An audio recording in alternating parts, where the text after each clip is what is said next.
Hello YouTube, welcome to Prime Productions. I'm here to help enhance your tabletop gaming experience. If you're new to this channel, I primarily cover Paizo tabletop role-playing games like Pathfinder and Starfinder. And welcome back to my Starfinder Playtest series, where I'll discuss the new, as of the posting of this video, Starfinder 2nd Edition Playtest. As a reminder, Starfinder 2nd Edition uses the rules of Pathfinder 2nd Edition with a few minor tweaks, and that's actually what I discussed in my first video. Today, though, I thought we could walk through how to build a Starfinder 2nd Edition playtest Envoy using Commander Kelly Grayson, played by Adrian Palacki from the dramedy sci-fi series The Orville. Now, if you haven't seen The Orville, don't worry. You don't need to know anything about the show to understand this video. All you need to know is that Kelly Grayson is the second in command of the starship Orville. She's a solid commando, good at hand-to-hand combat, and has excellent leadership skills. So to start off our build today, just like in Pathfinder, we follow the ABCs of character creation, and A stands for Ancestry. Commander Grayson is a human, so that's easy enough. Humans get a boost to 2 different attributes. Let's go with Dexterity and Charisma, and humans have no attribute flaws. They also have a one-time bonus of 8 extra HP, and humans start off with Common and 1 additional language, and some additional languages for high intelligence. For heritage, we could go with an old favorite like Versatile Human, but let's try out some of the new heritages instead. Let's go with Urbanite. This gives Kelly Grayson the ability to ignore difficult terrain created by crowds, and also ignore cover from crowds. We can actually see her do this in the 2nd season episode Sanctuary, where she's able to effectively shoot enemies in a chaotic scramble between 2 groups of the same aliens. This heritage also gives her a lore skill related to a major city. Now, Kelly Grayson is pretty unflappable, so despite wanting to explore new human ancestry feats, let's go with Haughty Obstinacy, which is from Pathfinder. This makes her better able to resist intimidation.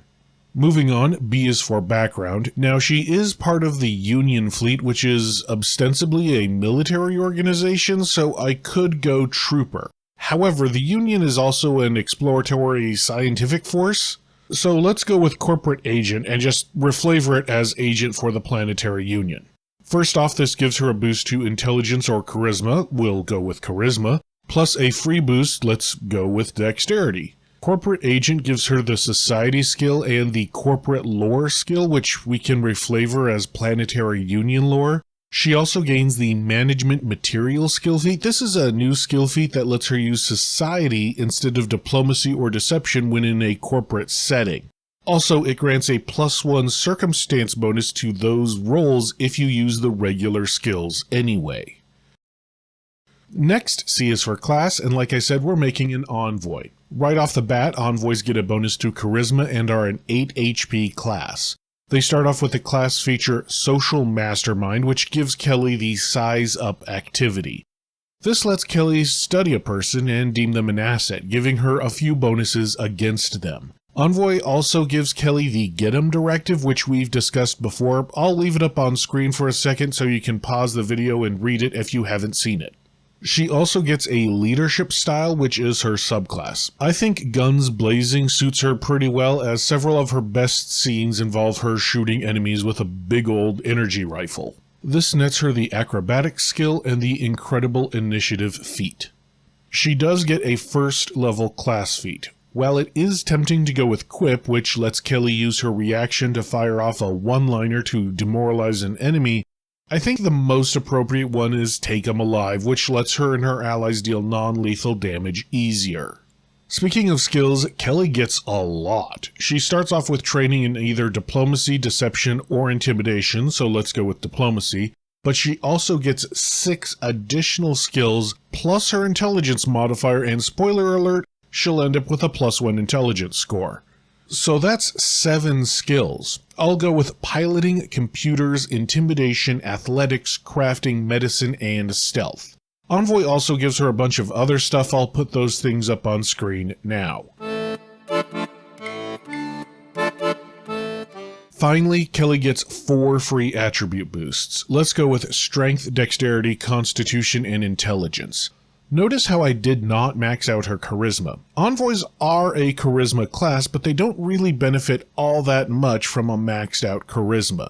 Sure, it helps out their charisma skills and class DCs, I guess, but other than that, it just makes it so that she can have more assets at once, and that's about it. So I'd rather make her more robust with a +1 constitution than max out her charisma. As for equipment, Commander Grayson will need some light armor. I think an S-Tex suit should work well. It has the comfort trait and those uniforms look pretty comfortable. Plus the Orville uniform has a built-in communications device in the sleeve just like Starfinder armor, so that's a plus.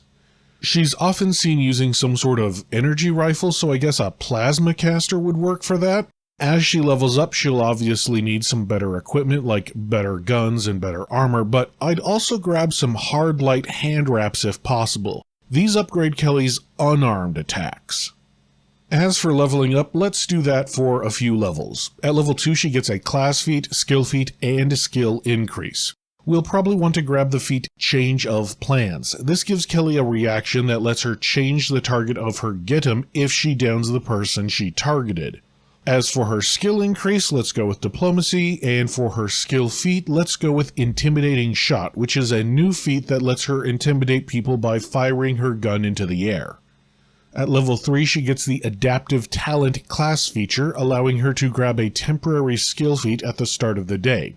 Let's assume most days she'll use that to grab the additional lore feat for Orville lore so she knows about the starship she's the XO of.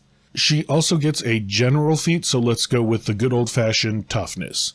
She gets another skill increase, Intimidation seems appropriate, and finally the Wise to the Game class feature, which gives her some bonuses to Deception and a bonus to will saves against Intimidation. At level 4 she gets another round of class feat, skill feat, and skill increase. For her class feat, if the GM would allow it, I'd like to grab the Martial Artist archetype from Pathfinder to make her better at unarmed combat.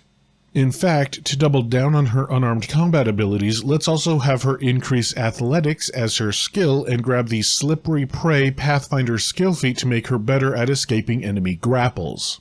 Finally, level 5. Of course she gets an Ancestry feat, and let's go with the new Confident Actualization, which lets her, once per day, roll a skill check or saving throw twice and take the better result.